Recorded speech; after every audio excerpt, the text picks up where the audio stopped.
வணக்கம் நண்பர்களே. குரல் ஹேமலதா ரமேஷ். இன்னைக்கு நாம பார்க்க போற கதை என் தாரகியே பாகம் 34. ஆடியோ நாவல் குடும்ப கதை. இனி விஸ்வாவை கையில பிடிக்க முடியாது. கீர்த்தி கால் தரையில படாது. அவனோட ஃபேமிலி இதை நம்பாம ஆச்சரியமா திரும்ப கேட்கும் போதே தெரியுது இவ்வளோ நாள் விஸ்வா அவங்கள என்ன பாடுபடுத்தி வச்சிருக்கான்னு. சரண் வேற விஸ்வாவை பயங்காட்டி விட்டுட்டானே. அடுத்த பிரச்சனை கிளம்பிருச்சு. கீர்த்தி விஸ்வா கம்பெனியை கவனிக்கணும்னு சீக்கிரமா கிளம்ப நினைக்கிறா. அநேகமா ஒரு சம்பவம் இருக்குன்னு நினைக்கிறேன். இதெல்லாம் தாங்க இன்னைக்கு எபிசோட்ல பார்க்க போறோம். வாங்க கதைக்குள்ள போலாம். கீர்த்தி எழுந்திரடி, என்னாச்சு உனக்கு என்று சொல்லி மீண்டும் அவளின் முகத்தில் தண்ணீரை அடிக்க அப்போது அவளுக்கு லேசாக நினைவு வர கண்களை மெல்ல திறந்து பார்த்தாள். உடனே விஸ்வா அவளின் தலையை கோதிவிட்டு என்னாச்சு கீர்த்தி என்றான். என்னன்னு தெரியல விஸ்வா, சாரியை வாஷ் பண்ணிட்டு இருக்கும்போது திடீர்னு வாமிட் வந்துருச்சு. அதுக்கப்புறம் லைட்டா தலை சுத்துற மாதிரி இருந்துச்சு. அதான் வந்து உட்கார்ந்தேன். அதுக்கப்புறம் என்ன ஆச்சுன்னு தெரியல. எப்ப இருந்து இப்படி இருக்கு? காலையில நல்லா தானே இருந்த? ஆமா விஸ்வா, திடீர்னு இப்படி ஆயிடுச்சு. இப்ப பரவாயில்ல, வா போலாம். எங்க? ஃபங்க்ஷனுக்கு விஸ்வா. என்கேஜ்மெண்ட் தான் முடிஞ்சிருச்சுல, இப்ப எல்லோரும் சாப்பிட்டு இருக்காங்க. வா நம்ம ஹாஸ்பிட்டல் போயிட்டு வரலாம். இதுக்கெல்லாம் யாராச்சும் ஹாஸ்பிட்டல் போவாங்களா? அதுவும் ஃபங்க்ஷன் நடக்கும்போது அதெல்லாம் இங்க இருக்கிறவங்க பாத்துக்குவாங்க. நீ வா போலாம். விஸ்வா, கீர்த்தி உனக்கு ஒரு தடவை சொன்னா புரியாதா என்று கோபமாக பேச கீர்த்தியின் முகம் மாற ஆரம்பித்தது. ஏன் கீர்த்தி இப்படி பண்ற? நான் சொல்றத கேளு ப்ளீஸ். நீ மயக்கமா இருந்த போது நான் எப்படி பதறி போனேன் தெரியுமா? வாடி ஹாஸ்பிட்டல் போலாம் என்று அவளின் நெற்றியில் முத்தமிட்டபடி சொல்ல கீர்த்தியும் சரி ஓகே, ஆனா இவங்க கிட்ட ஹாஸ்பிட்டல் போறேன்னு சொன்னா பயந்துருவாங்க. இவங்க கிட்ட சொல்லாம போயிட்டு நம்மளை தேடுறதுக்குள்ள இங்க வந்துடணும். ஓகே கீர்த்தி, நம்ம மண்டபத்தில் இருக்க பேக் என்ட்ரன்ஸ் வழியா போயிடலாம். கார் பார்க்கிங் கூட அங்கதான் இருக்கு என்று சொல்லி அவளை யாருக்கும் தெரியாமல் அருகில் இருந்த ஹாஸ்பிட்டலுக்கு அழைத்து சென்றான். விஸ்வா, கண்டிப்பா செக் பண்ணணுமா? ஒழுங்கா வந்துரு கீர்த்தி, அப்புறம் எனக்கு கோவம் வந்துருச்சுன்னா என்னை என்னாலேயே கண்ட்ரோல் பண்ண முடியாது என்று சொல்ல கீர்த்தி அவனின் பின்னால் ஹாஸ்பிட்டலுக்குள் நுழைந்தாள். விஸ்வா கீர்த்தியின் பெயரை கொடுத்துவிட்டு டோக்கனை வாங்கி கொண்டு அவளின் அருகில் வந்து அமர்ந்தான். விஸ்வா, ஊசியெல்லாம் வேண்டான்னு சொல்லிடலாம். டானிக் டேப்லெட் மட்டும் வாங்கிக்கலாம், ஓகேவா? ஆமா, நீ அப்படியே 5 வயசு பாப்பா பாரு, டானிக் தரதுக்கு. ஒழுங்கா டாக்டர் சொல்ற மாதிரி கேட்கணும் என்று சொல்லி கொண்டிருக்க அப்போது நர்ஸ் சார் நீங்க இப்போ உள்ள போலாம் என்று சொல்ல விஸ்வா கீர்த்தியை அழைத்து கொண்டு உள்ளே சென்றான். வாங்க உட்காருங்க என்று சொல்ல இருவரும் அங்கிருந்த சேரில் அமர்ந்தனர். என்னாச்சுமா என்றார் கீர்த்தியை பார்த்து. கீர்த்தி சொல்ல வாய் எடுப்பதற்குள் மேம் என்னாச்சுன்னு தெரியல, மார்னிங் நல்லா தான் இருந்தா, திடீர்னு வாமிட் பண்ணா, அதுக்கப்புறம் பார்த்தா லைட்டா தலை சுத்துச்சுன்னு சொல்லி மயங்கிட்டா. அதான் என்னாச்சுன்னு செக் பண்ணிக்கலான்னு கூட்டிட்டு வந்தேன். ஓ அப்படியா, சரி இங்க வந்து உட்காருமா என்று சொல்லி அவளின் கையை பிடித்து பல்ஸ் பார்த்து கொண்டே உங்களை பார்த்தா ஏதோ ஃபங்க்ஷன்லேருந்து வர மாதிரி இருக்கு என்று கேட்க அதற்கு விஸ்வா என்னோட சிஸ்டருக்கு இன்னைக்கு என்கேஜ்மெண்ட் ஃபங்க்ஷன், அங்கிருந்து தான் வரோம் என்றான். ஓ ஓகே, ஒன்றும் பயப்படுற மாதிரி இல்லையே என்று கேட்க அதற்கு டாக்டர் ஒரு ஸ்கேன் பிளட் டெஸ்ட் மட்டும் எடுத்து பார்த்துட்டு சொல்கிறேன், கொஞ்சம் வெயிட் பண்ணுங்க என்று சொல்லி நர்ஸை அழைக்க அவர் பிளட் டெஸ்ட் எடுக்க ஊசியுடன் உள்ளே வந்தார். கீர்த்தி ஊசியை பார்த்ததும் எழுந்து நிற்க அப்போது விஸ்வா அவளை பார்த்த பார்வையில் அப்படியே அமர்ந்தாள். அப்போது விஸ்வா நர்ஸிடம் கொஞ்சம் வலிக்காம எடுங்க என்று சொல்லி அவளின் கைகளை பிடித்து கொள்ள டாக்டரும் நர்ஸும் அவனை ஒரு மாதிரி பார்த்தனர். ஆ என்று கீர்த்தி கத்த அவ்வளவுதான் எடுத்தாச்சு என்று சொல்லி ஒரு பஞ்சை கையில் கொடுத்து ஸ்கேனையும் எடுத்து முடித்து வெளியே வெயிட் பண்ணுங்க என்று நர்ஸ் சொல்ல விஸ்வா அவளை அழைத்து கொண்டு வெளியே சென்றான். கீர்த்தி ரொம்ப வலிக்குதா? பின்ன ஊசி எடுத்து குத்துனா வலிக்காதாடா என்றால் சற்று சப்தமாக. சரி சரி கத்தாதடி, எல்லோரும் நம்மளை தான் பார்க்குறாங்க. பார்க்கட்டும், எனக்கு என்ன, மண்டபத்தில் இருந்த என்ன நான் வேண்டான்னு சொல்ல கூட்டிட்டு வந்து இப்படி பண்ணிட்டல என்று சொல்ல அப்போது அவளின் கண்களிலிருந்து கண்ணீர் வழிந்தது. விஸ்வா அவளின் கண்ணீரை துடைத்தபடி பிளட் டெஸ்ட் பண்ணா தானே கீர்த்தி என்ன ஆச்சுன்னு தெரியும், இதுக்கு போய் அழுவாங்களா? அங்க பாரு, அந்த சின்ன குழந்தை கூட ஊசி போட்டுட்டு சிரிச்சிட்டு வருது என்று சொல்ல கீர்த்தியின் மனம் படபடக்க ஆரம்பித்தது. கீர்த்தி என்னாச்சு உனக்கு? விஸ்வா, ஒருவேளை இப்படி இருக்குமோ? எப்படி? அது வந்து விஸ்வா, நான் என்ன சொல்ல வரேன்னு கொஞ்சம் தெளிவா சொல்லு. நான் வந்துன்னா எனக்கு என்ன தெரியும்? Vishwa, I think we are going to be a parent. Keerthi, are you sure என்றான் கண்கள் விரிய. தெரியல விஸ்வா, எனக்கு கொஞ்சம் டவுட்டாகவே இருந்துச்சு. ப்ரெக்னன்சி கிட் வாங்கி டெஸ்ட் பண்ணணும்னு நினச்சேன். ஆனால் நான் வினி விஷயத்தில் என்ன ஆகும்னு யோசிச்சு உங்ககிட்ட இதை சொல்ல மறந்துட்டேன் என்று சொல்லி கொண்டிருக்க அப்போது டாக்டர் அவர்களை உள்ளே அழைத்தார். இப்போது கீர்த்தியுடன் சேர்ந்து விஸ்வாவின் இதயமும் படபடக்க ஆரம்பித்தது. இருவரும் சென்று டாக்டருக்கு எதிரில் அமர அப்போது டாக்டர் அவளின் பிளட் ரிப்போர்ட்டையும் ஸ்கேனையும் பார்த்துவிட்டு கங்க்ராச்சுலேஷன்ஸ், நீங்க அம்மா பார்க்க போறீங்க என்று சொல்ல விஸ்வா கீர்த்தியின் கைகளை இறுக்கமாக பற்றி கொண்டு நீ நினைச்சது உண்மைதான், நாம அம்மா அப்பா ஆக போறோம் என்று சொல்ல கீர்த்தியின் கண்கள் கலங்க ஆரம்பித்தது. வெயிட், நான் இன்னும் முழுசா சொல்லி முடிக்கல. நீங்க ஒரு குழந்தைக்கு இல்ல 2 குழந்தைக்கு அம்மா அப்பா ஆக போறீங்க.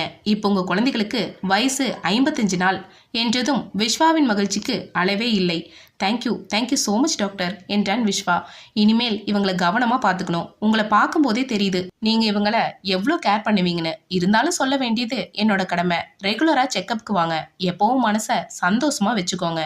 ஹெல்தியா இருங்க என்று சொல்ல கீர்த்தியும் சரி என்று கேட்டுக்கொண்டாள். இந்த டேப்லெட்ஸ் எல்லாம் ரெகுலரா எடுத்துக்கோங்க. நெக்ஸ்ட் மந்த் இதே டேட்ல செக்கப்புக்கு வரணும் என்று சொல்லி பிரிஸ்கிரிப்ஷனையும் ரிப்போர்ட்டுகளையும் தர அதை வாங்கி கொண்டு இருவரும் வெளியே சென்றனர். அவளை தன் தோளோடு சேர்த்து அணைத்தபடி, வா கீர்த்தி, நம்ம பேரண்ட்ஸ் ஆக போறோம், அதுவும் 2 பேபிஸ்க்கு, என்னால் நம்பவே முடியல என்று சொல்லி அவளை தூக்கி சுத்த ஆரம்பித்தான். விஸ்வா, எல்லோரும் பார்க்கறாங்க, கீழே இறக்கி விடு என்று சொல்ல, யாரை பார்த்தா எனக்கு என்ன என்று சொல்லி அவளை கார் இருக்கும் இடம் வரை தூக்கி கொண்டே சென்றான். நீ கார்லேயே வெயிட் பண்ணு, நான் டேப்லெட்ஸ் வாங்கிட்டு வந்துடுறேன் என்று சொல்லி சிறிது நேரத்தில் டேப்லெட்ஸும் வாங்கி கொண்டு வந்து காரை மெதுவாக ஓட்ட ஆரம்பித்தான். விஸ்வா, இவ்வளோ ஸ்லோவாக போனால் நம்ம நாளைக்கு தான் போய் சேருவோம். பரவாயில்ல, நம்ம இப்படியே போலாம், நீ அமைதியா உட்காரு என்று சொல்லியபடியே காரை ஓட்டினான். அங்கு மண்டபத்தில் நிச்சயதார்த்தத்திற்கு வந்த சொந்தங்கள் அனைவரும் கிளம்பிவிட இவர்கள் விஸ்வாவையும் கீர்த்தியையும் காணோம் என்று தேடிக்கொண்டிருந்தனர். அப்போது சரண் கீழே மண்டபத்தின் ஆபீஸில் சிசிடிவி கேமராவை செக் செய்ய விஸ்வாவும் கீர்த்தியும் 1 மணி நேரத்துக்கு முன்பே மண்டபத்திலிருந்து கிளம்பி சென்றது தெரிய வர உடனே சரண் அவர்களிடம், விஸ்வாவும் கீர்த்தியும் கிளம்பி போய் ரொம்ப நேரம் ஆச்சு, விஸ்வாவுக்கு இன்னொரு தடவை ஃபோன் பண்ணலாம், அப்படி ஃபோன் எடுக்கலன்னா நான் டீம் ஃபார்ம் பண்ணுறேன், இங்கிருக்க கமிஷனர்கிட்ட பேசிட்டு என்று சொல்ல சந்துரு மீண்டும் விஸ்வாவுக்கு ஃபோன் செய்தான்.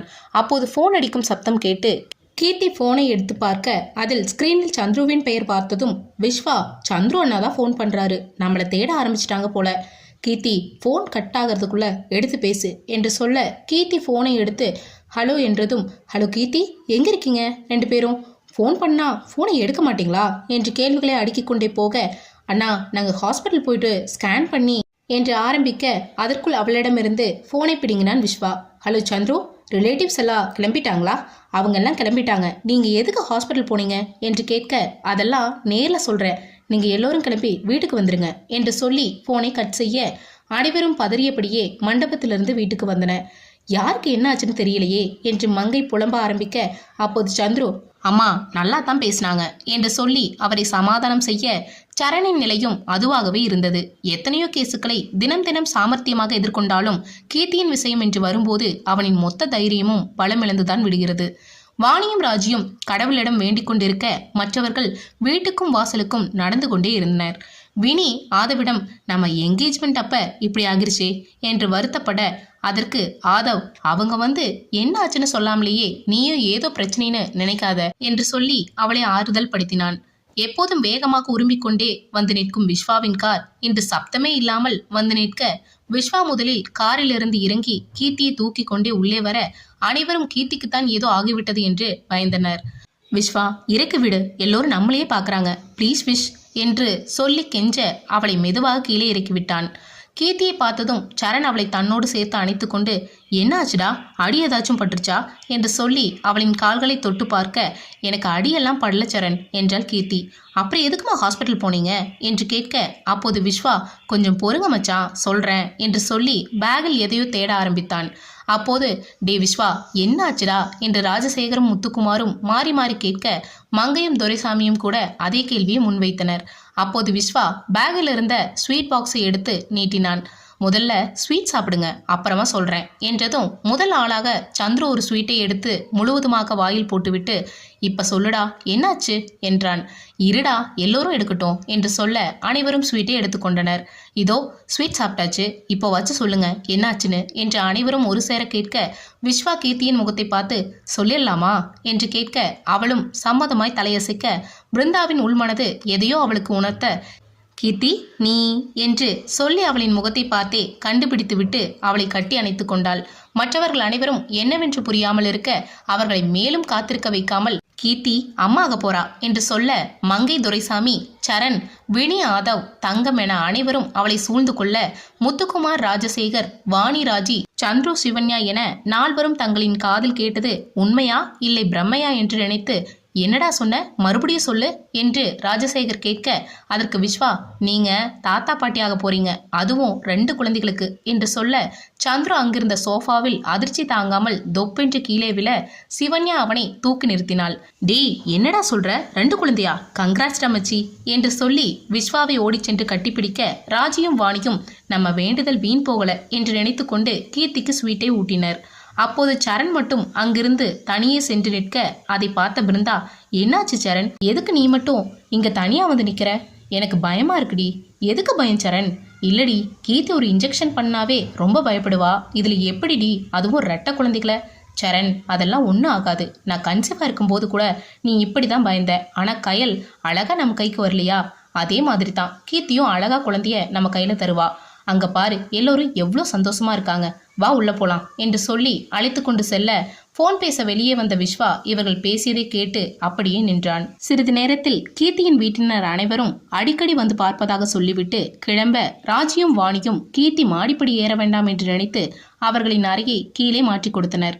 சரிமா கீர்த்தி, நீ போய் ரெஸ்ட் எடு என்று சொல்லி கீர்த்தியை அனுப்பி வைத்தனர். வாணியும் ராஜியும் கர்ப்பமாக இருக்கும்போது என்னெல்லாம் சாப்பிட வேண்டும், ஏதெல்லாம் சாப்பிடக்கூடாது என்ற லிஸ்டை ரெடி செய்ய ஆரம்பித்தனர். விஸ்வாவின் மனது சரண் பேசிய விஷயத்தையே யோசித்துக் கொண்டிருக்க, மெத்தையில் படுத்து கொண்டிருந்த கீர்த்தி அவனின் வாடிய முகத்தை பார்த்து, விஸ்வா என்னாச்சு, எதுக்கு இப்படி உட்கார்ந்திருக்க என்று கேட்டு எழுந்தா வந்தாள். விஸ்வா அவளுக்கு எந்த ஒரு பதிலும் சொல்லாமல் இருக்க, விஸ்வா என்னாச்சுடா என்று சொல்லி அவனை உழுக்க, அவனின் கண்களில் கண்ணீர் வழிந்தது. ஹே விஸ்வா, என்னாச்சு, இப்ப எதுக்கு அலற? இல்ல கீர்த்தி, நீ ஒரு இன்ஜெக்ஷன் போட கூட பயந்த, ஆனா எப்படி உன்னால அவ்வளோ பெயினை தாங்க முடியும்? நான் நமக்கு குழந்தை வரப்போகுதுங்கிற சந்தோஷத்துல உனக்கு வர வழிய நான் யோசிக்காம போயிட்டேன். ஆனா மச்சான் அதை யோசிச்சு பிருந்தா அக்கா கிட்ட ஃபீல் பண்ணி சொல்லிட்டு இருந்தாரு.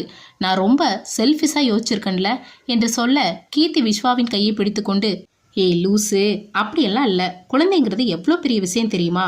அந்த குழந்தையோட முகத்தை பார்க்கும்போது வலியெல்லாம் காணாம போயிடும். நீ ஃபீல் பண்ணாத விஸ்வா, சரணுக்கு நானும் கையிலும் ஒன்று தான், அதனால அவன் அப்படி யோசிச்சிருக்கான். ஆனா நான் அவன் நினைக்கிற மாதிரி சின்ன குழந்தை இல்லையே. இப்ப எனக்கு மருமக, மனைவி, அண்ணி, அக்கான்னு, இதோ இப்ப அம்மான்னு ப்ரமோஷன் கிடைச்சிருக்குல்ல. அப்பனா அதுக்கு தகுந்த மாதிரி என்னை நானே மாத்திக்கணும்ல. நான் பிரேவ் கேர்ள் விஸ்வா, எனக்கு எந்த வலியோ கஷ்டமோ இல்லை. நீ இனி என்னை பத்தி யோசிக்கிறத விட்டுட்டு நம்ம குழந்தைகளை பத்தி யோசி என்று சொல்ல, விஸ்வாவின் மனது ஓரளவு சமாதானம் அடைந்தது. சரி சொல்லு விஸ்வா, உனக்கு 2 பையன் வேணுமா இல்ல 2 பொண்ணு வேணுமா? சீக்கிரமா சொல்லு என்று கேட்டு அவனின் முகத்தை பார்க்க, விஸ்வா எனக்கு ஒரு பொண்ணு அப்புறம் ஒரு பையன். ஓ, அப்ப உன்னோட டீமுக்கு பையன், என்னோட டீமுக்கு பொண்ணு, ஓகேவா? ஓகே. அப்புறம் பேச்சு மாறக்கூடாது. சரிடி, மாறமாட்டேன். அவங்க யார் மாதிரி இருப்பாங்க? உன்ன மாதிரியா என்ன மாதிரியா? 2 பேர் மாதிரியும் இல்லை. பொண்ணா இருந்தா வினி மாதிரி, இப்ப பையனா இருந்தா சரண் மாதிரி இருப்பான். அது எப்படி? ஆமா விஸ்வா, இப்ப எக்ஸாம்பிளுக்கு கயல் யார் மாதிரி இருக்கா? உன்ன மாதிரி. வினி யார் மாதிரி இருக்கா? அத்தை மாதிரி. அப்ப நம்ம பொண்ணு யார் மாதிரி இருப்பா? ஓ, இப்ப எனக்கு புரிஞ்சுது. ஆனா என்னால ஒரு சரணையே சமாளிக்க முடியாம கஷ்டப்படுறேன். இதுல இன்னொரு சரண் வந்தா உன்னோட பாடு திண்டாட்டம் தான் விஸ்வா என்று சொல்லி சிரிக்க, விஸ்வா அவளின் சிரிப்பில் தன்னையும் மறந்து போனான். நாட்கள் அதன் போக்கில் நகர ஆரம்பிக்க, அங்கு இருந்தவர்கள் அனைவரும் கீர்த்தியை ஒரு நிமிடம் கூட தனியே விடாதபடி கவனித்து கொள்ள, விஸ்வாவோ முக்கியமான மீட்டிங்கிற்கு மட்டும் ஆபீஸுக்கு சென்றான். சைட் விசிட்டிங்கை வீட்டில் இருந்தபடியே வீடியோ காலில் பார்த்து கொண்டான். விஸ்வா, இப்ப எதுக்கு நீ ஆபீஸ் போகாம வீட்லயே இருக்க? உன்னை எப்படி விட்டுட்டு போறது? என்னை பார்த்துக்க தான் வீட்டில் இத்தனை பேர் இருக்காங்கல்ல. இருந்தாலும் விஸ்வா, இப்ப நம்ம கம்பெனில ஷேர்ஸ் போன வருஷம் இருந்த மாதிரியே தான் இருக்கு. இந்நேரம் அது அதிகமா இருக்கணும். ஆனா நீ 6 மாசமா வீட்லயே இருந்ததால எந்த ஒரு இம்ப்ரூவ்மெண்ட்டும் இல்லாம இருக்கு. ப்ளீஸ் விஸ்வா, நான் எப்பவும் உன்னோட சக்ஸஸுக்கு தான் காரணமாக இருக்கணும், ஃபெயிலியர்ஸ்க்கு இருக்கக்கூடாது. என்னால் கண்டிப்பாக போக முடியாது கீர்த்தி. உனக்கு டெலிவரி ஆகிற வரைக்கும் உன் கூடவே தான் இருப்பேன். நீ என்ன சொன்னாலும் நான் போக மாட்டேன். பாருங்கடா, உங்கள் அம்மா என்ன ஆஃபீஸ்க்கு துரத்துறதுலேயே குறியா இருக்கா. ஆனால் டேடி உங்களை விட்டு எங்கேயும் போக மாட்டேன் என்று சொல்லிவிட்டு அவளுக்கு ஜூஸை எடுக்க சென்றான். அவன் சென்றதை உறுதிப்படுத்தி கொண்ட கீர்த்தி சரணுக்கு ஃபோன் செய்தாள். கீர்த்தி, என்ன செய்யற? டேப்லெட்ஸ் போட்டியா? ஜூஸ் குடிச்சியா? என்னாச்சுடி, எதுவும் பேச மாட்டேங்கிற? பின்ன என்ன சரண், நீ எப்போ என்ன நம்ம வீட்டுக்கு கூட்டிகிட்டு போவ? எனக்கு அங்கே வரணும், வந்து கூட்டிகிட்டு போடா. கீர்த்தி, நான் அவங்கக்கிட்ட பேசாமல் இருப்பேனாடா. ஆனால் அவங்க தான் அடுத்த மாதம் பண்ணிக்கலான்னு சொல்கிறாங்க. சரண், எனக்கெல்லாம் தெரியாது. நீ என்னை சீக்கிரமாக நம்ம வீட்டுக்கு கூட்டிகிட்டு போ என்று சொல்லி ஃபோனை கட் செய்ய, சரண் சாப்பிடாமல் பாதியிலேயே கை கழுவினான். சரண், என்னாச்சுப்பா, ஏன் பாதிலேயே கை கழுவுற? சட்னி பிடிக்கலையா என்று கேட்டுக்கொண்டே சமையல் அறையிலிருந்து மங்கை வெளியே வர அதற்கு சரண், இல்லம்மா, கீர்த்தி என்னை எப்ப இங்க கூட்டிட்டு வருவீங்கன்னு கேட்குறா. நாம இப்பவே போய் கூட்டிட்டு வரலாம் வாங்க என்றான். அவன் பேசுவதை கேட்ட பிருந்தா, பாருங்க மாமா, உங்க பையன் பேசுறத. கர்ப்பமா இருக்கிற பொண்ணை வளைகாப்பு பண்ணாம இப்பவே போய் கூட்டிட்டு வர போறாராமா என்று சொல்ல துரைசாமியும், ஆமாண்டா, எப்படி வளைகாப்பு பண்ணாம கூட்டிட்டு வரது? அப்போ வாங்க போய் வர வெள்ளிக்கிழமையே வளைகாப்பு பண்ணி கூட்டிட்டு வரோன்னு சொல்லிட்டு வரலாம் வாங்க. டேய், இப்படி நாமளே முடிவு பண்ண முடியாது, சம்மந்தி வீட்லேயும் பேசணும்ல. அப்பா, எனக்கெல்லாம் தெரியாது, வர வெள்ளிக்கிழமை அவளை நம்ம வீட்டுக்கு கூட்டிட்டு வரணும். நீங்கள் அவங்கக்கிட்ட என்ன பேசுவீங்கன்னு தெரியாது என்று சொல்லிவிட்டு டியூட்டிக்கு கிளம்பி செல்ல துரைசாமி, என்னமங்க இவன் இப்படி சொல்லிட்டு போகிறான்? அதுதாங்க எனக்கும் ஒன்றும் புரிய மாட்டேங்குது.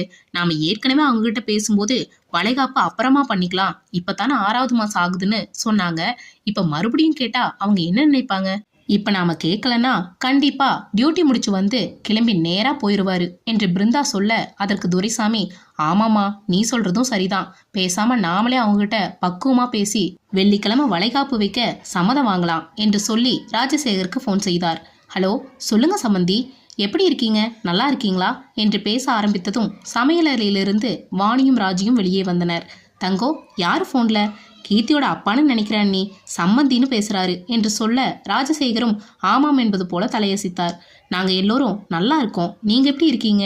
எங்களுக்கு என்ன சம்மந்தி, கூடவே பொண்ணு இருக்கா, இப்ப பேர குழந்தைங்க வேற வரப்போறாங்க, மனசு முழுக்க சந்தோஷமா இருக்கும்.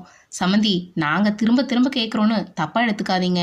நாங்க எதுக்கு தப்பா எடுக்க போறோம்? நீங்க எதுவா இருந்தாலும் தயங்காம கேளுங்க. அது வந்து சம்மந்தி, நாங்கள் வர வெள்ளிக்கிழமை கீர்த்தியை எங்கள் வீட்டுக்கு கூட்டிகிட்டு வரலான்னு நினைக்கிறோம். எங்களுக்கு கீர்த்தியை இந்த மாதிரி நேரத்தில் எங்கள் கூட வச்சுக்கணும்னு தோணுது. நீங்கள் இதுக்கு மட்டும் சம்மதிக்கணும், முடியாதுன்னு மட்டும் சொல்லிடாதீங்க என்று கேட்க ராஜசேகர் எதுவும் பேசாமல் அமைதியாக இருந்தார். சம்மந்தி, லைனில் இருக்கீங்களா என்று துரைசாமி கேட்க அவரின் குரலில் சுயநிலைக்கு வந்த ராஜசேகர், சரிங்க சம்மந்தி, நீங்கள் சொன்ன மாதிரியே வர வெள்ளிக்கிழமை கீர்த்திக்கு வளைகாப்பு வச்சிடலாம். ஆனால் சிம்பிளாக வீட்லேயே பண்ணிடலாம். ஏன்னா கீர்த்தி 2 குழந்தைய சுமந்துட்டு இருக்கா. எல்லோரு கண்ணும் ஒரே மாதிரி இருக்காது.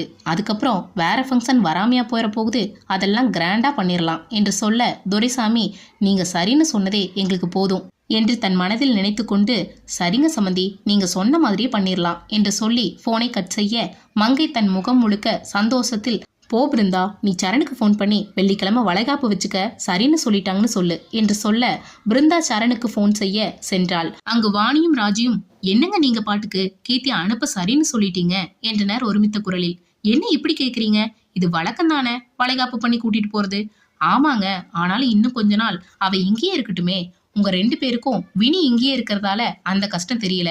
அவங்களுக்கு ஆசை இருக்கும்ல கீர்த்தியை பார்த்துக்கணும்னு. நாம அவங்க கேட்கறதுக்கு முன்னாடியே கீர்த்தியை அனுப்பி இருக்கணும், அவங்க கேட்குற அளவுக்கு வச்சிருக்க கூடாது என்று சொல்ல, எங்களை மன்னிச்சிருங்க, நாங்க எங்க இடத்துல இருந்து யோசிச்சுமே தவிர கீர்த்தி அம்மா அப்பா பக்கம் இருந்து யோசிக்கல என்று சொல்ல, சரி சரி பரவாயில்ல விடுங்க, வளைகாப்புக்கு வேண்டிய ஏற்பாடை பண்ணுங்க, நான் ஸ்டோருக்கு கிளம்புறேன். முத்து எனக்கு ஃபோன் பண்ணி வர சொல்லி ரொம்ப நேரம் ஆச்சு, தங்கோ நான் கிளம்புறேன் என்று சொல்லி ராஜசேகர் அங்கிருந்து செல்ல வாணி கீர்த்தியிடம் சொல்ல சென்றாள். அப்போது விஸ்வா, இன்னும் கொஞ்சம் குடி கீர்த்தி என்று சொல்லி அவளுக்கு ஜூஸை கொடுத்து கொண்டிருக்க அப்போது ராஜியும் ஒரு ஜூஸ் கிளாஸை எடுத்துக்கொண்டு வாணியின் பின்னால் வந்தார். அக்கா, இவ இதையவே குடிக்காம இருக்கா, நீங்க இன்னொரு கிளாஸ் எடுத்துட்டு வரீங்க என்று கேட்க அதற்கு ராஜி, நம்ம வீட்டுல இருக்கிற வரைக்கும் தானே நாம செய்ய முடியும், வெள்ளிக்கிழமைக்கு அப்புறம் நம்மளால தர முடியுமா என்று சொல்ல, விஸ்வா, ஏன் தர முடியாது என்றான் கேள்வியை. ஆமா விஸ்வா, வர வெள்ளிக்கிழமை கீர்த்திக்கு வளைகாப்பு பண்ணி கூட்டிட்டு போக போறாங்க, இப்பதான் மாமா கிட்ட பேசினாங்க என்றார் வாணி. யாரை கேட்ட அப்பா இப்படி சொன்னாரு? என்னடா இப்படி பேசுற?